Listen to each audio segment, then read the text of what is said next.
அனைவருக்கும் வணக்கம். அனைத்து மத்திய அரசு ஊழியர்கள் மற்றும் ஓய்வூதியதாரர்களுக்கு ஒரு முக்கியமான செய்தி.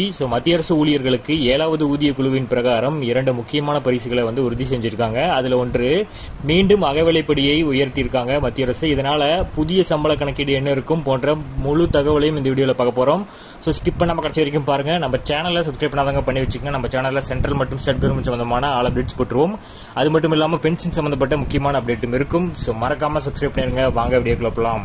ஃபர்ஸ்ட் ஆஃப் ஆல் பார்த்தீங்கன்னா, நீங்கள் மத்திய அரசு ஊழியரா அல்லது உங்கள் வீட்டில் யாரேனும் மத்திய அரசு ஊழியர்களாக உள்ளார்களா? அப்படி என்றால் உங்களுக்கு ஒரு முக்கியமான செய்தி. ஜூலை மாதம் முதல் உங்களுக்கு 2 முக்கியமான பரிசுகள் காத்துட்டு இருக்கு. அதுல ஜனவரி 2025 மத்திய அரசு ஊழியர்களுக்கான அகவிலைப்படியும் ஓய்வூதியதாரர்களுக்கான அகவிலைப்படி நிவாரணமும் 2% அதிகரித்தன. இதைத் தொடர்ந்து மொத்த அகவிலைப்படி மற்றும் அகவிலைப்படி நிவாரணம் தற்போது 55% உயர்ந்துள்ளன. இதுவரையிலான ஏஐசிபியின் குறியீடு புள்ளி விவரங்களை பார்த்தால், மே மற்றும் ஜூன் மாதங்களுக்கான அகவிலைப்படி 2 முதல் 3% வரை அதிகரிக்கும் என எதிர்பார்க்கப்படுகிறது. மே மாத புள்ளி விவரங்கள் ஜூன் 30 அன்று வெளியிடப்படும். ஜூன் மாத புள்ளி விவரங்கள் ஜூலை 31 அன்று வெளியிடப்படும். இவற்றின் அடிப்படையில் ஜூலை 2025 முதல் அகவிலைப்படி எவ்வளவு அதிகரிக்கும் என்பது தெளிவாகும்.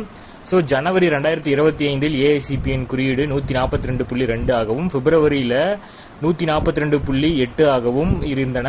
மார்ச் மாதத்தில் 143 ஆகவும், ஏப்ரல் மாதத்தில் அது 0.5 புள்ளிகள் உயர்ந்து 143.5 ஆக உயர்ந்திருக்கு.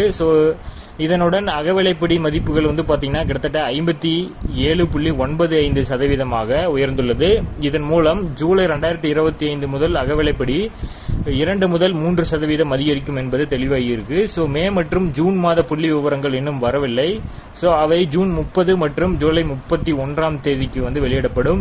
இதற்கு பிறகுதான் ஜூலை 2025 முதல் அகவிலைப்படி எவ்வளவு அதிகரிக்கும் என்பது தெளிவாக தெரியும்.